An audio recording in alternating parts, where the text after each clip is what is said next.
Good evening, everyone. I hope you're doing well, and this is your Royal Daily News for November 22nd, 2022.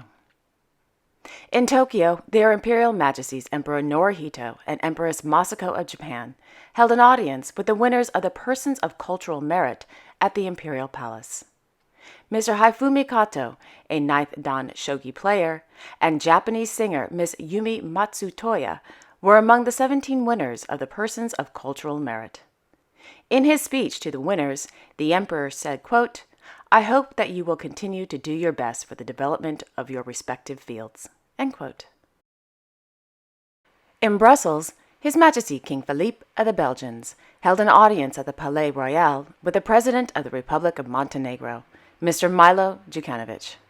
While His Majesty the King was holding a meeting at the Palais Royal, Her Majesty Queen Mathilde of the Belgians spent the morning completing the final phase of her 50th birthday initiative entitled Let's Move Forward Together for Mental Wellness. As Her Majesty's 50th birthday approaches, she has decided to walk and/or bike through all 10 provinces in Belgium as well as the Brussels capital region to raise awareness about mental wellness. Joining Her Majesty during her journey this morning were individuals and representatives from various organizations involved in the field of mental well-being. Today, the Queen completed an 8 km walk through the province of Antwerp with individuals from the organization Young Phoenix. Young Phoenix aims to break taboos surrounding mental health issues by offering free coaching programs to young people throughout Belgium. In addition, the organization has a successful podcast in which young people discuss racism, self-image, and social pressures. The organization, To Walk Again, also participated in today's event. According to the Belgian Royal Court, To Walk Again accompanies individuals with physical disabilities and helps them to rediscover their own abilities through sport and exercise. In Amsterdam, Her Majesty Queen Maxima of the Netherlands visited Social Groceries, a supermarket and meeting place for residents in Amsterdam living on a fixed income or tight budget. Customers of Social can purchase non-perishable products for a small price. The Social is also a meeting place where individuals can come in for a cup of coffee and meet with a, quote, low-threshold financial advisor, end quote. The Social is a member of the program Participate Together Out of Poverty. The program, supported by the Aranya Fund, which their Majesties are patron of, supports social projects that help people out of poverty one step at a time. During today's visit, Her Majesty the Queen met with individuals behind the Social grocers and their customers. In the afternoon, Her Majesty the Queen arrived at the Troepen Museum to view the exhibition entitled Our Colonial Inheritance. The exhibition analyzes the Dutch colonial history and presence in Indonesia, Suriname, Curaçao, and many other countries. Per a press release, quote, "The exhibition shows how colonialism shaped the world of today and how people endured colonialism. Visitors learn how people tried to create their own lives, rebelled, and remained in charge. Are you open to a multi-voice perspective?" End quote. If you're interested in learning more about the exhibition, Our Colonial Inheritance, in the description box below, I will leave a direct link to the Troepen Museum. In Luxembourg City, Her Royal Highness Grand Duchess Maria Teresa of Luxembourg attended the International Conference on Children in Armed Conflict, held at the Circle City. As a UNESCO Goodwill Ambassador and UNICEF's eminent advocate for children, the Grand Duchess gave an, uplifting speech, stating, quote, "Of course, the United Nations Security Council approved Resolution 2601 on the right to education in war zones, but nothing has changed. In Afghanistan, the Taliban wiped out 20 years of advances for women in 1 year. In Ukraine, 1,800 schools were bombed. In Mali, a quarter of the schools in conflict zones are useless, and attacks on schools are increasing in many other countries." End quote. On the island of Falster, Her Majesty Queen Margrethe II of Denmark held a meeting with representatives from the Det Classenske Fideicommis Foundation at the Korselitz Manor House. Established on March 23, 1792, by Major General Johann Friedrich Classen, the Classenske Fideicommis is a charitable foundation with the goal of, quote, alleviating poverty and misery, as well as to support and promote industriousness in the most necessary parts for the good of the country, end quote. The Classenske Fideicommis's annual profit, roughly 2 million Danish krone, goes to charity and other non-profit organizations. For the past 50 years, Her Majesty the Queen has been patron of the foundation. The first patron of the Classenske Fideicommis was King Frederick VIII. When he died on May 14, 1912, the Fideicommis asked if King Christian X would take over his position. The king, diplomatically, suggested that they instead ask Crown Prince Frederick, who later became King Frederick IX. The Crown Prince happily said yes, and from then on was a frequent visitor to Corselitz Manor until his death in 1972. Thereafter, Her Majesty Queen Margrethe II of Denmark agreed to take over the patronage. Since 1972, Her Majesty the Queen visits Corselitz Manor at least once a year to approve the accounts. In addition, via her talent as an artist and her unique design aesthetic, the Queen has assisted the board and management in making decisions regarding the maintenance and new acquisitions on the estate. Keeping on the Danish theme here, in Copenhagen, His Royal Highness Crown Prince Frederik of Denmark, a huge fan of football, took to social media this morning to show his support for the Danish men's national football team. The team is currently participating in the 2022 World Cup in Doha, Qatar. In a social media message, the Crown Prince said, quote, "Then the Football World Cup for Denmark begins. Come on, guys, let's go." End quote. Yay! Last Saturday evening, Her Royal Highness Princess Benedicte of Denmark, Princess of Sayn-Wittgenstein-Berleburg, as patron, attended the 2022 Danish Association for Rowing Awards Night held at the Holstebro Rowing Club. The Danish Association for Rowing is Denmark's official rowing association and consists of a total of 150 rowing clubs.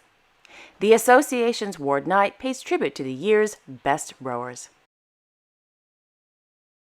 In Stockholm, His Majesty King Carl Gustaf of Sweden held an audience with the new Prime Minister of Sweden, Mr. Ulf Kristersson, at the Kungliga Slottet.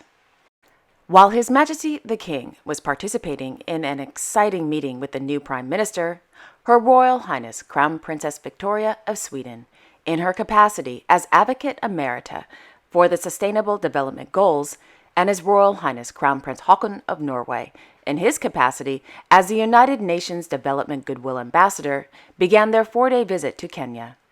During their visit, the Crown Prince and the Crown Princess will conduct a range of field tours and engage with young entrepreneurs, women's groups, researchers, conservationists, government representatives, and the broader UN family with a focus on the UNDP's work ranging from plastic pollution, waste management, biodiversity conservation, economic empowerment, decentralized governments, and democratic space.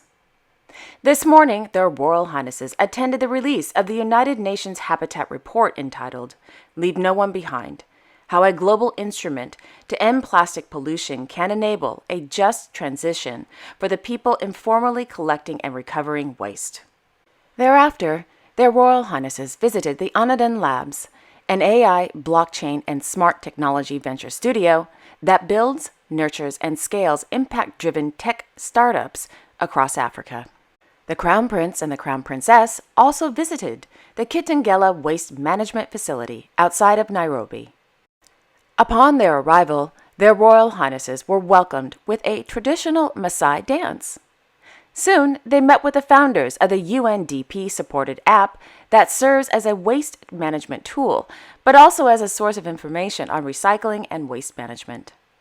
According to the Norwegian Royal Court, whilst at the facility, their Royal Highnesses, quote, spoke to waste pickers who make a living by collecting, sorting, and recycling plastic waste that would otherwise end up in nature. They are a part of an informal sector that has emerged in the absence of public systems for waste management and which plays an important role in the fight against plastic pollution. End quote. In Amman, His Majesty King Abdullah II of Jordan participated in a meeting with a delegation from the United States Congress led by the chairman of the United States House Committee on Veteran Affairs, Mark Takano, at Al Husseiniya Palace.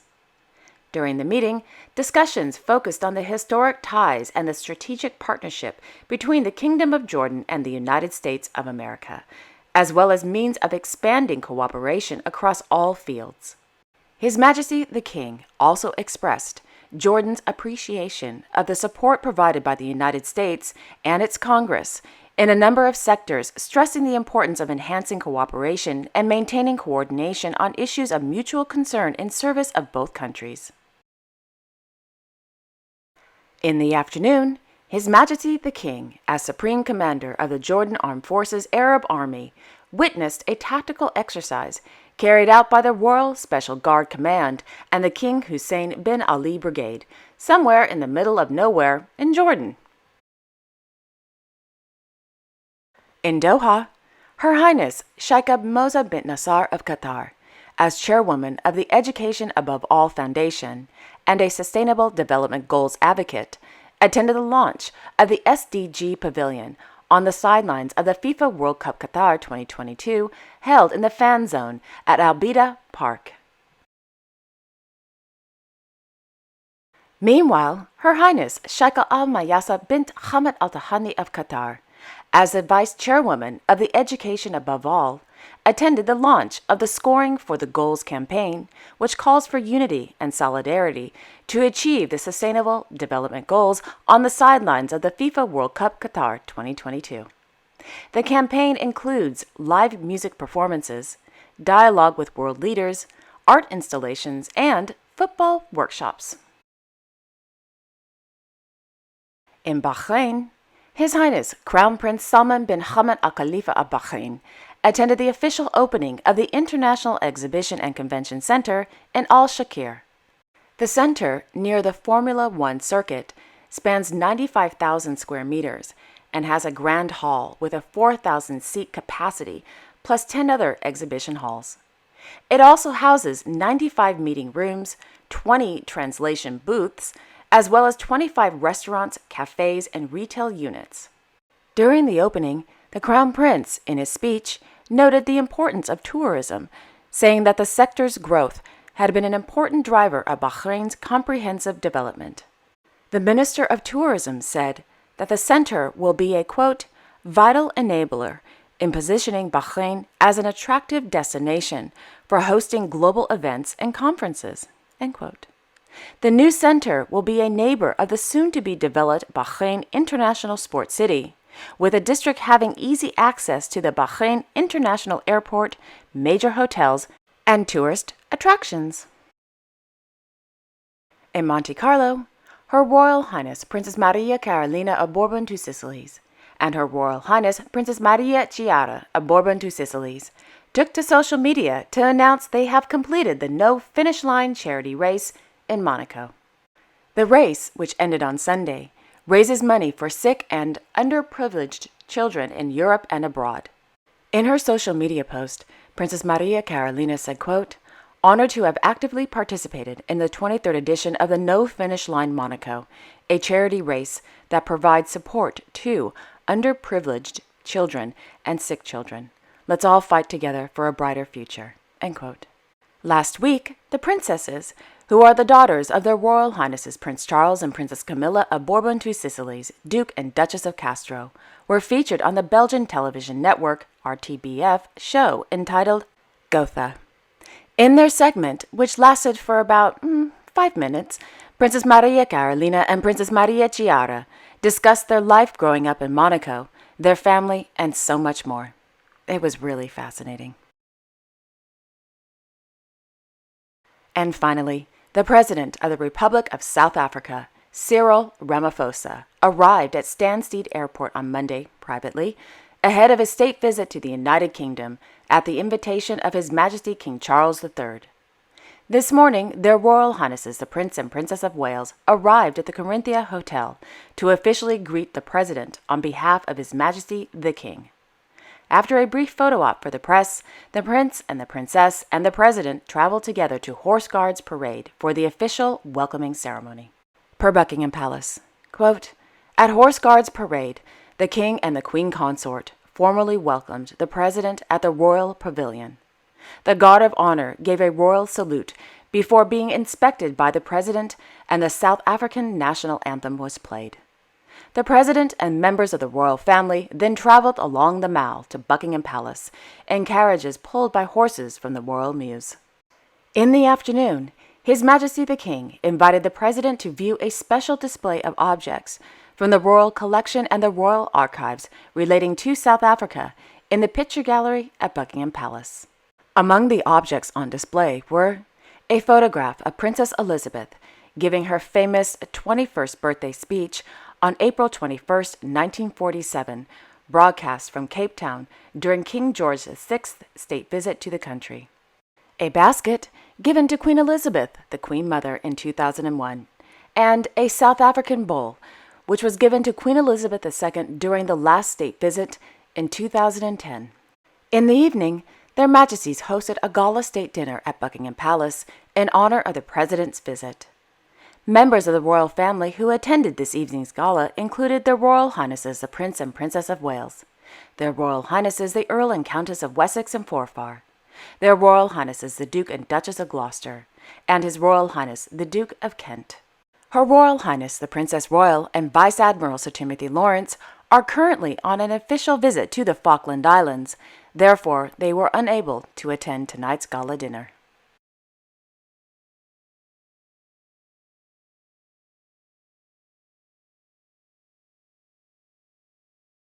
And there you have it. Thank you all so much for watching. I really appreciate it. I will be back tomorrow on Wednesday, November 23rd with all the latest royal news. Until then, I wish you all a wonderful evening and a great day tomorrow. And don't forget to like, share, and, well, subscribe. Okay, take care, everyone. I will see you all tomorrow. Bye-bye.